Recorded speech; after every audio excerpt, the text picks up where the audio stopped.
Well, my name is Alexandra Moreno. Um, what was the quick? Sorry. That's okay. Well, where were you born? And then a little bit about when you were a little child, what kind of child were you like? I was born in Chicago, Illinois, in Albany Park. I was a troublemaker. I will admit it. I was a type of person that would get angry really quick, and not do things like chores, doing wrestling with my brother. Those are the things. Yeah, that was a little bit of my childhood, a little bit of like bullying at the same time, getting bullied. Yeah, strict parents, those things that been in my childhood when I was little. Can you tell me a little bit about your mom and dad, and a little bit about what kind of parents they've been for you? Yeah, for starts, my mom, she, when I was born, they told her that I was gonna come on like with a person with maybe with no hand or with something wrong with my body, and she had to stop working because of that issue. I have a lot of bonding with my mom, especially. We're just friends. We could joke around. That's the good thing, cause we can handle the jokes. She's a good mother. Sometimes she gets me mad, but I think it's daughter and mom like that. She's so sweet, so funny. I usually take her pictures every single time that she does a face reaction, and she doesn't like it, but it's something that I keep remembering about her. My dad, he is really strict in a way that he wants us to get better because he couldn't have those better things. He's a great father, I'm not gonna lie. But yeah, sometimes I couldn't have that bonding like how I have with my mom. But now that I'm like getting older and he understands that certain things he has to do with her daughter. And growing up with him, I didn't have that because one of the things was he had to work. He had to work sometimes it was Saturdays and Sundays, so we didn't hang out as family. So we lost a little bit of track with that part. But now that I'm an adult, kind of an adult, I have a little bit more bonding with my dad. Yeah, that's good to know. And so you talked a little bit about maybe experiencing some bullying in school. Can you tell me a little bit about that, and maybe what kind of student were you in school, or how did you feel about elementary school when you were young? Yeah. Elementary school. Oh, that's a story that I usually say because I'm not embarrassed. So in elementary, I went to Volta Elementary School. It was kind of a little bit far from where I was. I was with a kid with special eds, so IEP. So when you're in elementary school, people knows everything about you. There was time that I had friends that they weren't friends, and I had to learn it the hard way. They bullied me like I was taking, I think it was Spanish, and I had a book that the teacher gave us and told us like you had to take care of it. And I think it was Caja de Cartón. I really liked that book. It was hard to me to read it sometimes because I didn't know Spanish that well. So she ripped it. I didn't know how to react it because back then I didn't know how to defend myself. A lot of things happened because of who I was, basically. Special ed. There was a time that there was a kid that was trying to punch me, but I didn't let him because one of the things that I learned was because I grew up with my brother, so I knew what to say when I had it to defend with a guy. So I was not afraid of doing that. But with a woman, with a girl, yeah, I was afraid of doing that because I didn't know how to react. A lot of things happened. I had issues with that. Teacher told me like, hey, just tell me the things. I was the type of person that wouldn't tell the things when I was little because I grew up saying like, if you have your own problems, resolve it. That's how I learned about it. So those things, bullying, stuff like that, I was holding myself, not telling my parents, not even my brother or the people from the school. I used to say it to myself or write it down in a journal. When I was like almost graduating from elementary school, I started to build confidence with my mom, basically. So I had told her a lot of things that I didn't tell her, and she told me, why you didn't tell me about it. And I was like, well, one of the things, I was afraid that I would get hit again. Not hit again, I never got hit, but the good thing, I never got hit, just arguments and bullying, stuff like that. And she told me, like, you would have told me at the beginning, and I would help you find a way. But I was just afraid of not saying things. So, yeah, that was my... That sounds like it was probably a really tough period. What do you feel like you learned from being bullied that way and then learning to stand up for yourself? What do you feel like you learned from that experience? Well, I'll repeat it again. There's not always a friend. There's always a friend that will doesn't like you because who you are, or they just feel jealous, maybe. Something that I learned was defend myself because with women I couldn't, but I started like recognizing that I shouldn't be afraid of nobody.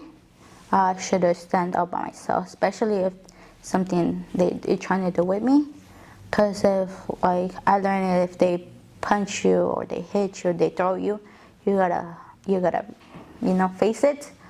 But at the same time, it's not the right way to do that too, because even though that you're helping yourself, it's getting worse too. So hitting again that person will make you the same person as that person too.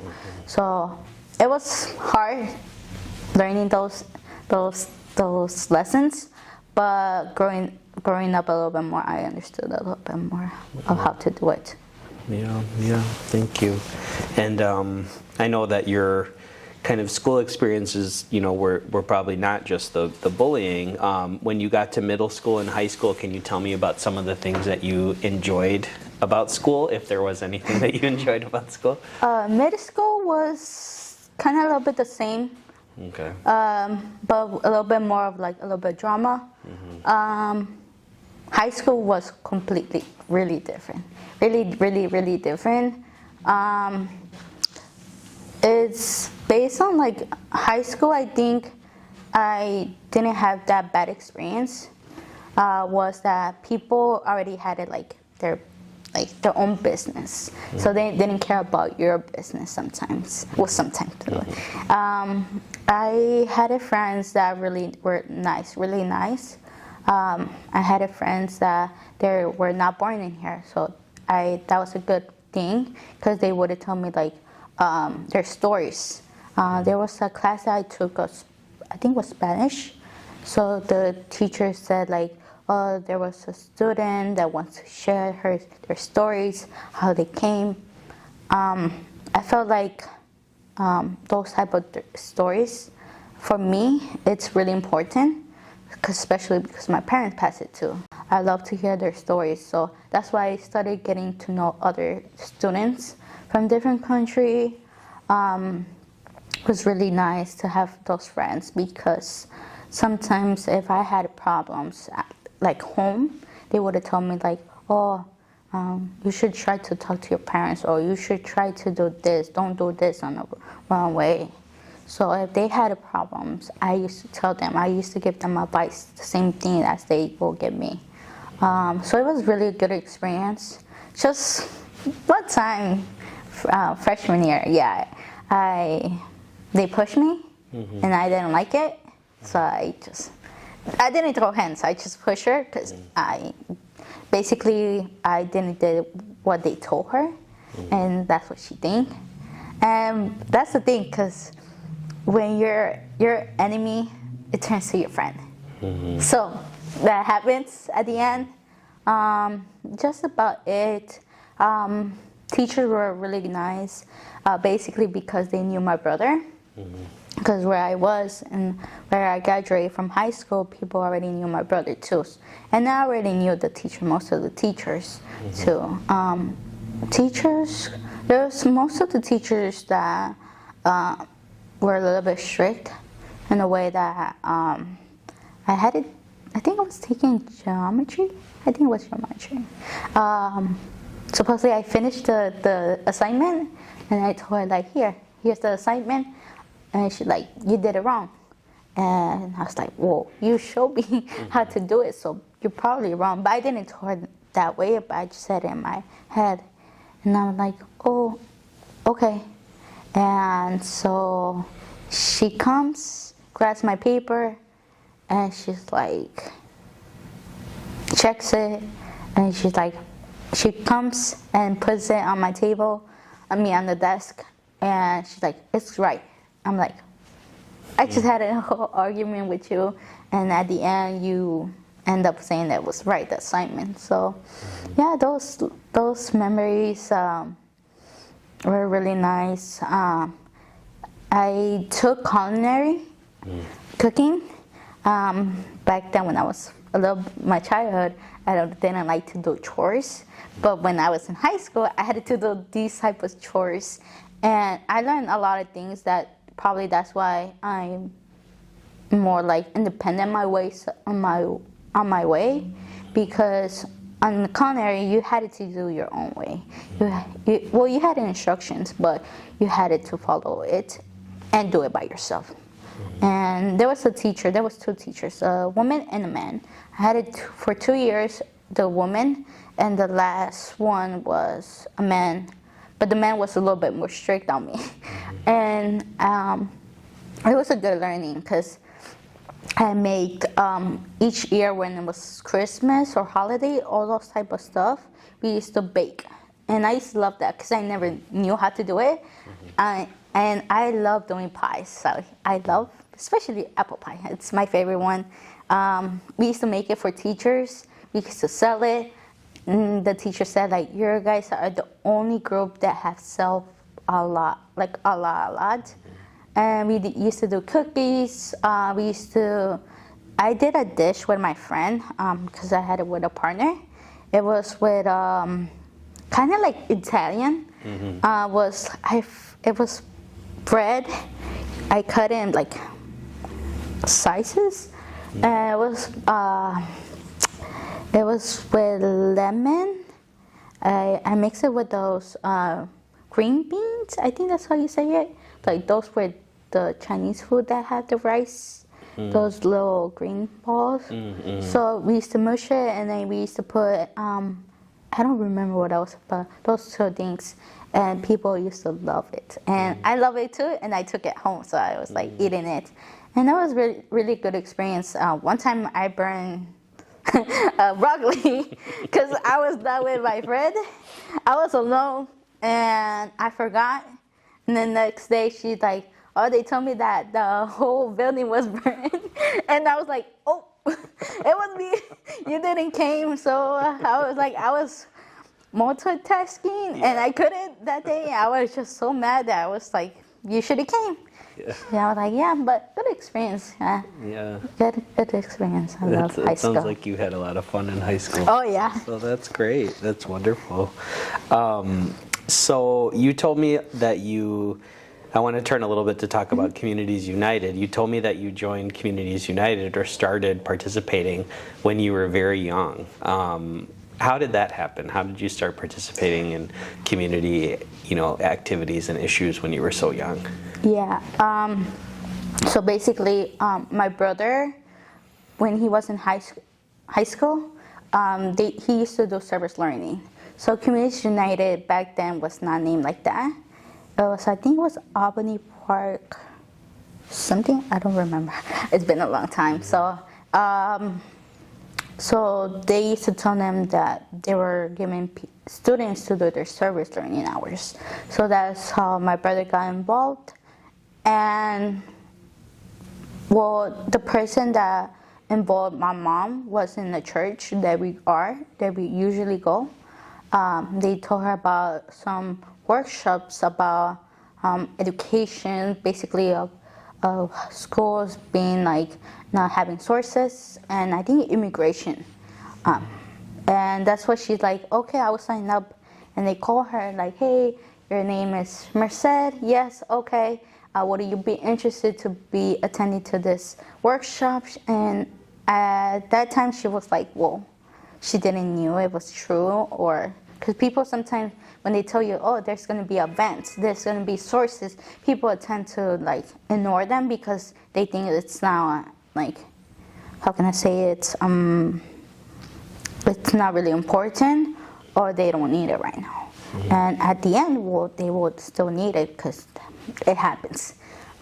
So she got involved with Communities United, and because I was little, she couldn't afford somebody to take care of me. So basically, and so she used to tell them if they could bring my daughter, well, me basically, mm-hmm.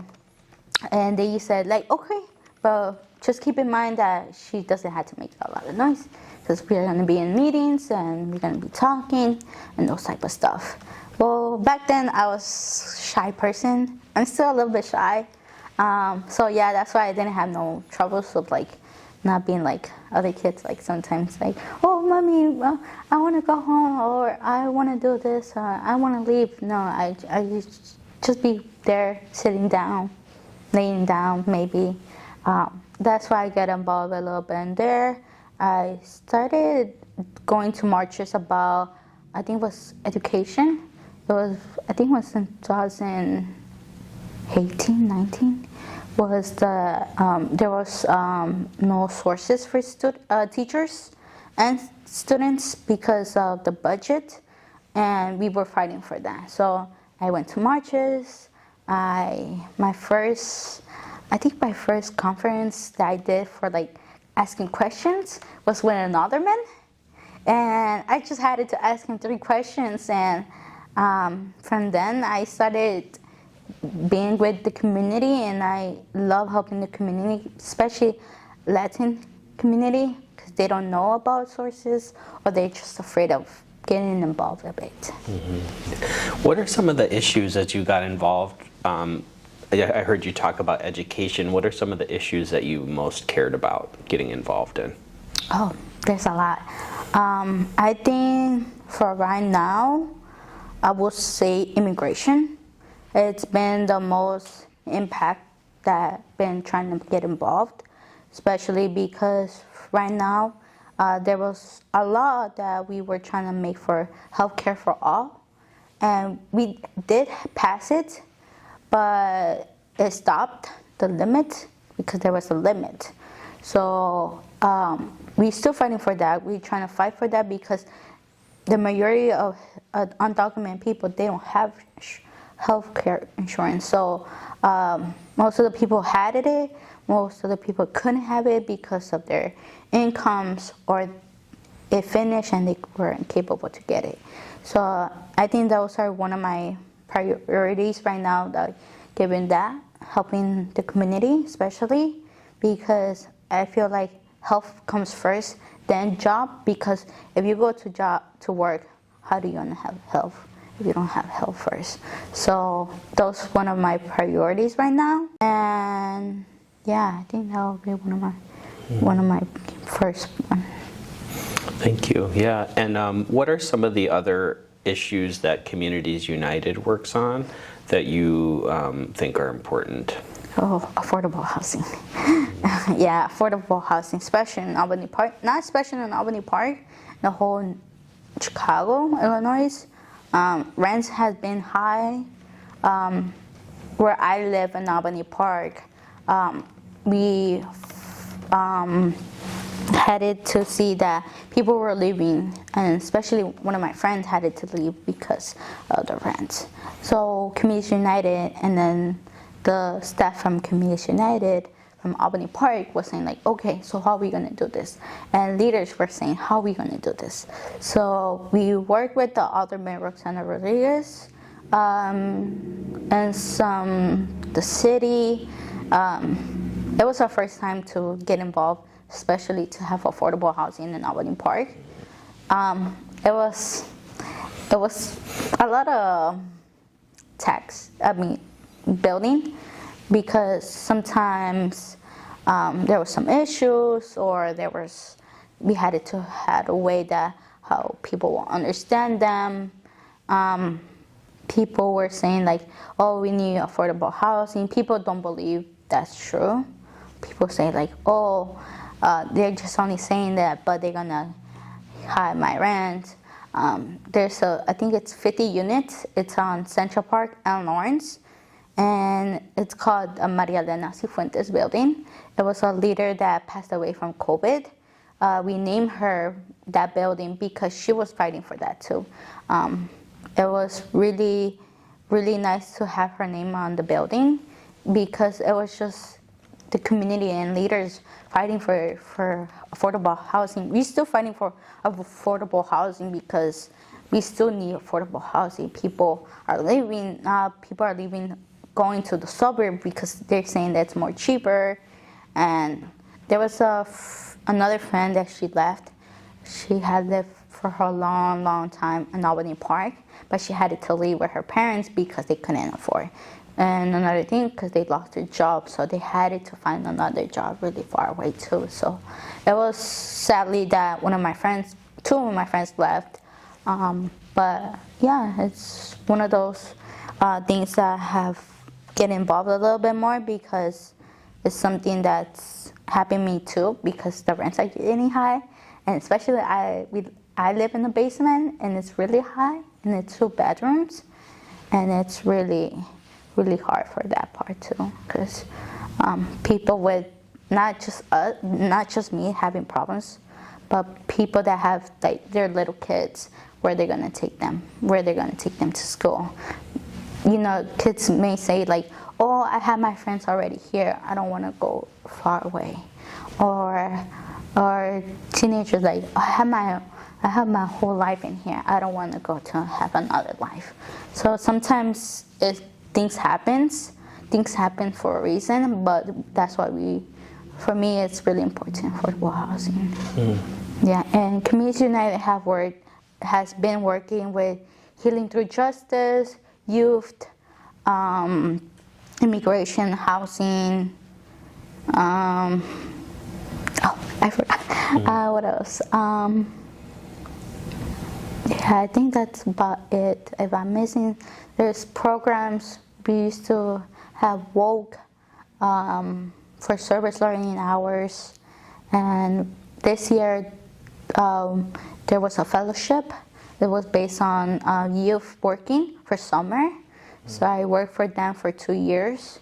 It was really good experience of acknowledging a little bit more how to be an organizer, how to be an MC, or how to create agendas, or how to talk with leaders, especially with adults and youth. I say to myself, like, I'd rather talk with adults because they're kind of a little bit easier than youth, but it's been a good experience of learning both ages.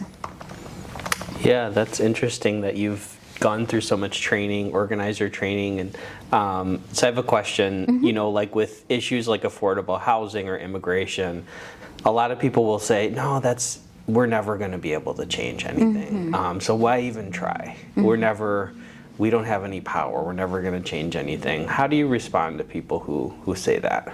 That's a good question. Usually, you tend to understand them, because we used to think like that back then how they think, and seeing that that's why we provide sources to people, giving information, giving them workshop of why is the reason of affordable housing, or why is knowing your right as a renter, because that's what we used to do too. We do that, and owners too. People were like, oh, but my landlord is kicking me out. I didn't have no notice. So we resolve those and we give them sources. There was one time there was a lady that said like half of the building was burned, and the owner didn't call. I think it was 912. I think that's the number. For like fixing the area, because it was still smelling burn, like really burn, and the landlord didn't fix it, and the lady was like trying to contact him or she, I don't remember, and at the end she responded, I think, and said, oh, I was in vacation. So that was not good for a landlord to give those to the renters, and especially because there were kids living in there, so that was an issue.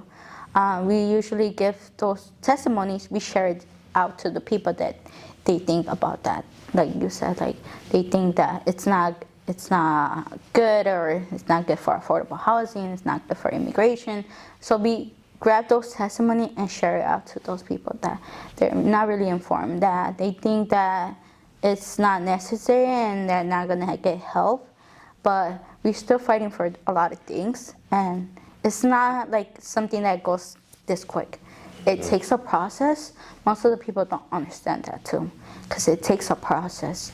And I had to learn the hard way too, because especially when I was a little bit younger, I used to say for teachers, I was like, well, why they don't fight for this? They should do it really quick, because this is for students, for education, for the future. And it takes a process too. It really does.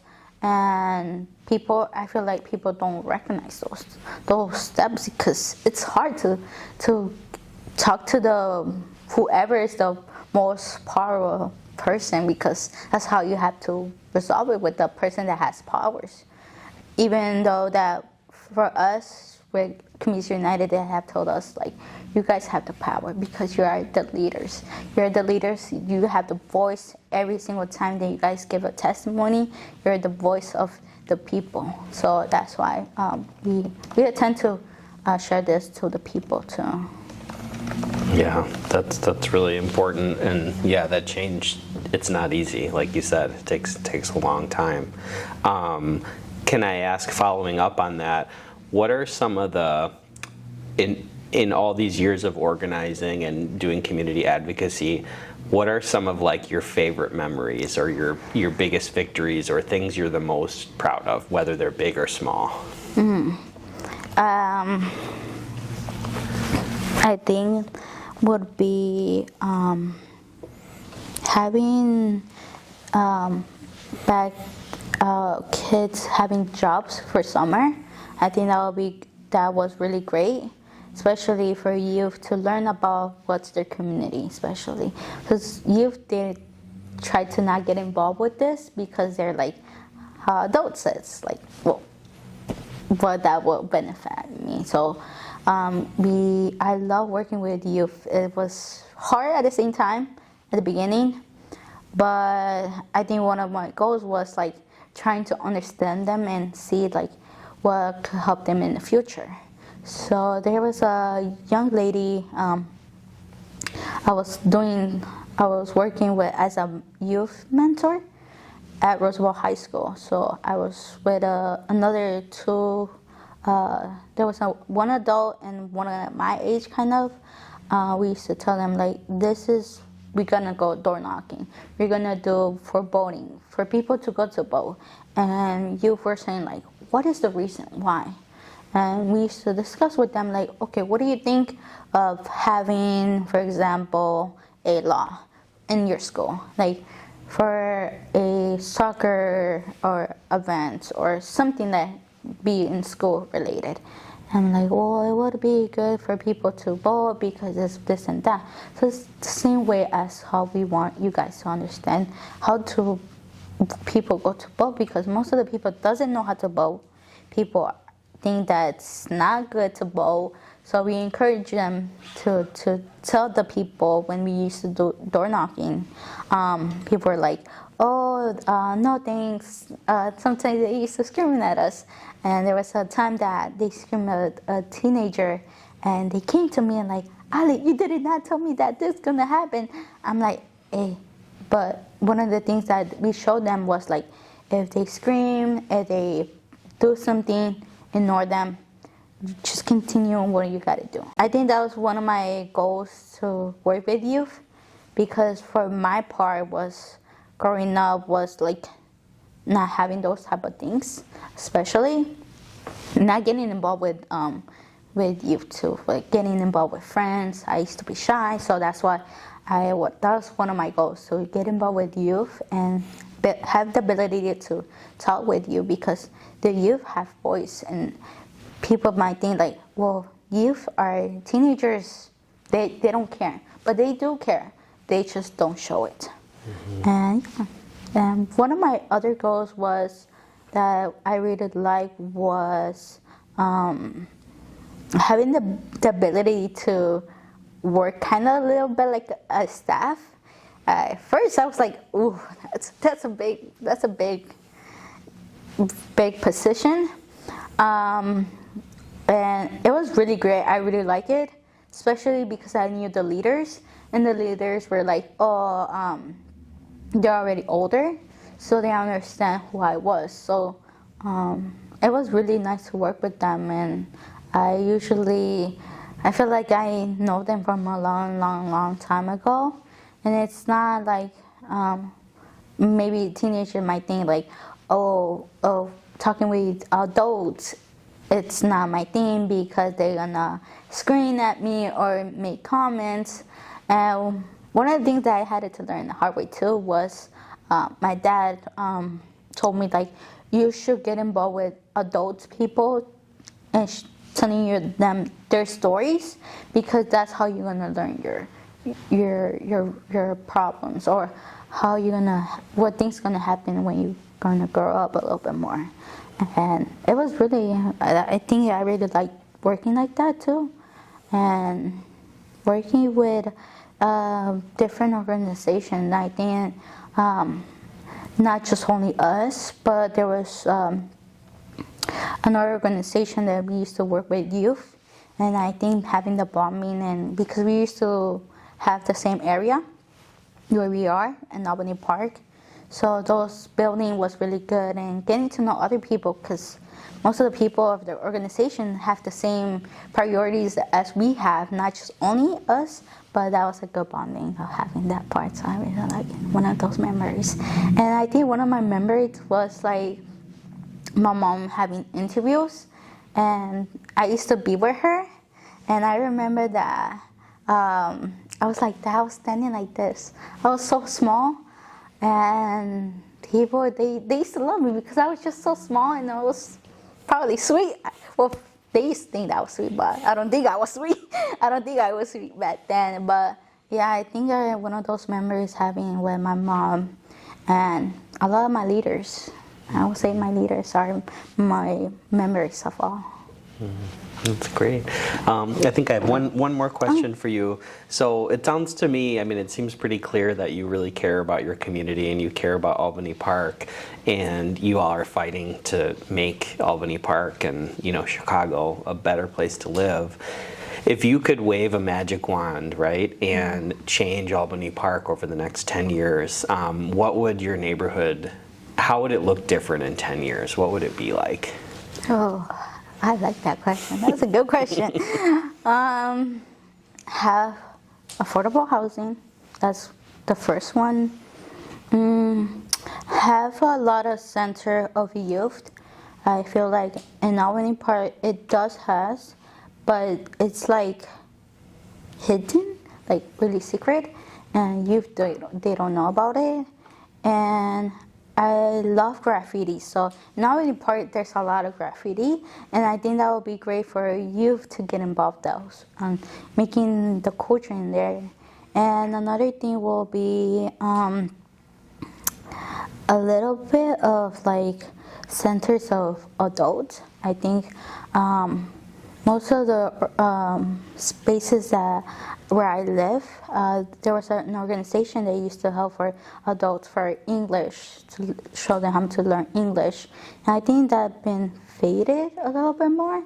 And I think I would like to bring that because, hey, there's always a chance to learn. There's no long, sorry, how is it?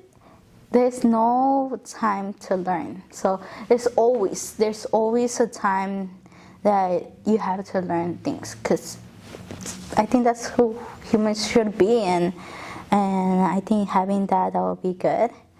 And I think fixing the streets, it's really bad.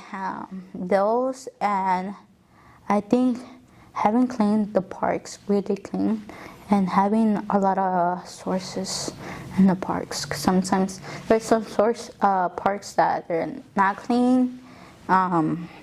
There's a lot of buildings that they're not used. So I think to find a way like to fix it or to make it more expanded as like a thing, like an event. And yeah, I think I would love to do that if I had it, the magical. Yeah, no, that's great. That's I like your vision for the neighborhood. So last question for you: is there anything that we did not cover today that you want to talk about, or any other message you'd like to share? Yeah, I think I would say that if you wanna understand how the community works, you should get involved in an organization, because you will learn a lot of things. It's kind of like going to school. If you like to go to school, go to school. Like, don't be afraid. No matter how old are you. When I was in college, I met a lady. She came from California to here, and I met her, and she's like, Ale, you're how old are you? I'm like, back then I was like 19. Yeah, 19. And she's like, don't stop going to school, please. Don't stop going to school. And I told her, like, I feel like I knew her for a long time.